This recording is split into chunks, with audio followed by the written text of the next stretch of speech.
કેમ છો? તો સ્વાગત છે તમારું બધાનું ચિરાગવાળા બ્લોગ ચેનલમાં. તો મિત્રો અત્યારે આપણે રેડી થઈ ગયા છીએ. આપણે હવે નીકળીએ છીએ બહાર ફરવા, અને ક્યાં ફરવા જઈએ છીએ એ જોવા માટે વિડીયોને છેલ્લે સુધી જોજો. અને આજે આપણી જોડે છે મારા પપ્પા, મારા મમ્મી અને આ ઘરની ડોન મારી બેન. અને જો આપણો આ બધો સામાન રેડી થઈ ગયો છે અને હવે આપણે નીકળવાનું છે. પણ નીકળવા પહેલા આપણે ભગવાનને પગે લાગી લઈએ અને પછી આપણે નીકળીએ.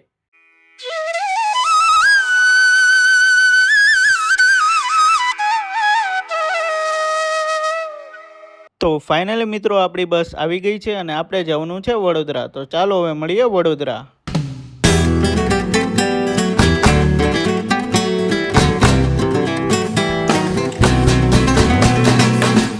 કેમ છો બધાને? જય માતાજી ને જય શ્રી કૃષ્ણ. સ્વાગત છે તમારું બધાનું ચિરાગવાળા બ્લોગ ચેનલમાં. તો મિત્રો અત્યારે આપણે છીએ વડોદરા અને આપણે જવાનું છે પાવાગઢ. અને આરામ કરીને સવારે આપણે વહેલા જશું પાવાગઢ. તો તમે જોઈ શકો છો કે આવી રીતનો કંઈક રૂમ છે. તો મિત્રો વડોદરાથી તમને હર અડધી કલાકે પાવાગઢની બસ મળી રહેશે. અને જો તમે અમદાવાદ હોય તો અમદાવાદથી પણ તમને બસ મળી રહેશે. તો હવે આપણે ડાયરેક્ટ મળીએ પાવાગઢ.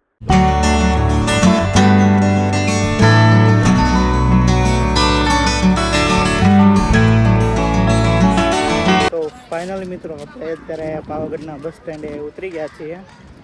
તો આમ તો આ છે ચાંપાનેર બરોબર, પણ અહીંયા લખ્યું છે પાવાગઢ બસ સ્ટેન્ડ.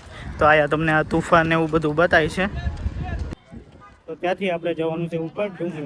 તો બસ વિડીયોમાં છેલ્લે સુધી રહેજો, અને વિડીયો ગમે તો વિડીયોને લાઈક, કમેન્ટ અને શેર કરવાનું ભૂલતા નહીં.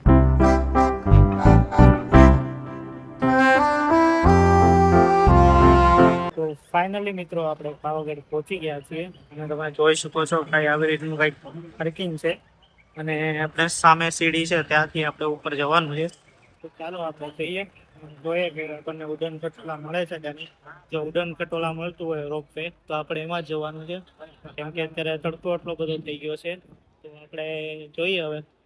તો મિત્રો તમને આ જમણી બાજુ જે ગેટ બતાય છે ત્યાંથી આપણે 1800 સીડીઓ ચડીને મુખ્ય મંદિર સુધી પહોંચી શકીએ છીએ, અને તેમાં માત્ર 45 મિનિટનો ટાઈમ લાગે છે. અને અહીંથી આપણે થોડીક સીડીઓ ચડીને ઉપર જશું તો ત્યાં રોપવેનું ટિકિટ કાઉન્ટર અને રોપવે સુધી જવાનો રસ્તો છે. તો તમને અહીં બે પ્રકારે ટિકિટ મળે છે. એક તો તમે ઓનલાઈન પણ ટિકિટ બુક કરાવી શકો છો, અને બીજું તમે રૂબરૂ આવીને પણ ટિકિટ લઈ શકો છો. પણ ઘણા સમય ગરદી બહુ વધારે હોય છે, અને પર પર્સન 150 રૂપિયા ટિકિટ છે, જે આવા અને જવાની એમ બંને તરફની હોય છે.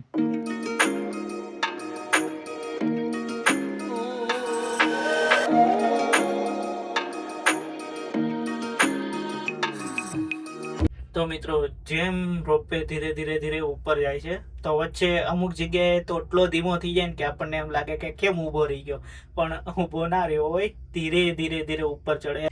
તમે નીચે જોયો તો આપણને એટલી બીક લાગે કે તમે વાત પૂછોમાં. બસ આવી રીતનું થોડુંક એડવેન્ચર જેવું તમને લાગશે તો ગભરાતા નહીં, અને બસ એન્જોય કરજો, મજા આવશે. લાઈફમાં પહેલી વાર હું બેઠો છું રોપવેમાં, ને એટલી ઊંચાઈ ઉપર. તો મજા આવે છે, થોડીક ડરે લાગે છે, પણ મજા આવે છે. લાઈફનો હર એક પલ એન્જોય કરી લેવાનો. તો મિત્રો આપણે રોપવેથી ઉતરીએ એટલે થોડાક દાદરા ચડવા પડે છે. તો તમે જોઈ શકો છો કે આવી રીતના દાદરા ચડવાના આવશે. કંઈ નહીં, બતાવીએ તમને કેટલા દાદરા આપણે ચડવાના છે મંદિર તરફ જવા માટે, એ પણ અમે તમને બતાવશું. તો મિત્રો આપણે રોપવેથી ઉતરશું એ પછી આપણે 300-400 જેટલી સીડીઓ ચડવી પડશે. ત્યારબાદ આપણે મુખ્ય મંદિર સુધી પહોંચી શકશું. તો ફાઇનલી મિત્રો આપણે થોડાક દાદરા ચડીને આવ્યા. તો આવી રીતના આ દૂધિયો તળાવ જોવા મળશે, તો તમે જોઈ શકો છો આ દૂધિયો તળાવ છે, અને એની એક્ઝેક્ટ સામે જ તે અન્નપૂર્ણા ભવન છે. ત્યાં તમને પ્રસાદી પણ મળી રહેશે.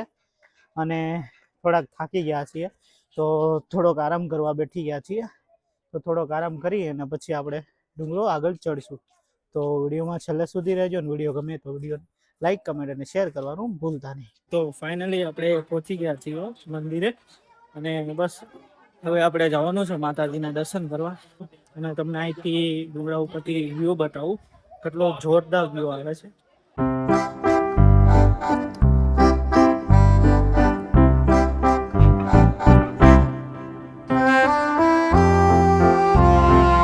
અને અહીંયા મસ્ત સુવિધા છે. અહીંયા તડકો ન લાગે એની માટે જાજમ પણ પાથરેલી છે, અને અમે તમને પણ દર્શન કરાવીએ માતાજીના.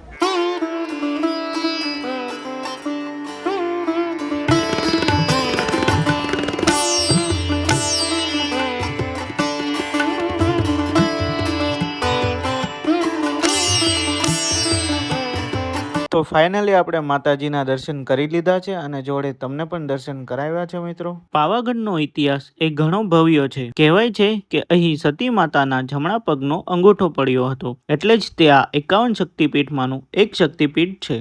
આ મંદિરનું મૂળ નિર્માણ એ 10મી અને 11મી સદીની આસપાસ સોલંકી કાળ દરમિયાન થયું હોવાનું મનાય છે. ઈસવીસન 1485માં સુલતાન મહંમદ બેગડાએ ચાંપાનેર અને પાવાગઢ પર આક્રમણ કરી મંદિરના શિખરને તોડી પાડ્યું હતું. ત્યારબાદ લગભગ 500 વર્ષ સુધી મંદિર પર ધ્વજારોહણ થઈ શક્યું ન હતું, પરંતુ ઈસવીસન 2022માં મંદિર પરિસરમાં ભવ્ય જીર્ણોદ્ધાર કરવામાં આવ્યો અને મંદિરને તેના મૂળ અને પ્રાચીન સ્વરૂપમાં પુનઃસ્થાપિત કરીને શિખર પર કળશ સ્થાપિત કરવામાં આવ્યો અને 500 વર્ષ બાદ ફરીથી ધ્વજા ફરકાવવામાં આવી. તો બસ મિત્રો, આજનો વિડીયો અહીંયા સુધી હતો. જો તમને વિડીયો ગમે તો વિડીયોને લાઈક, કમેન્ટ અને શેર કરવાનું ભૂલતા નહીં. અને જો ચેનલ ઉપર નવા હોય તો ચેનલને સબસ્ક્રાઇબ કરી દેજો અને બસ સપોર્ટ કરતા રહેજો.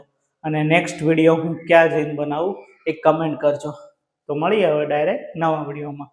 ત્યાં સુધી બધાને જય માતાજીને, જય શ્રી કૃષ્ણ.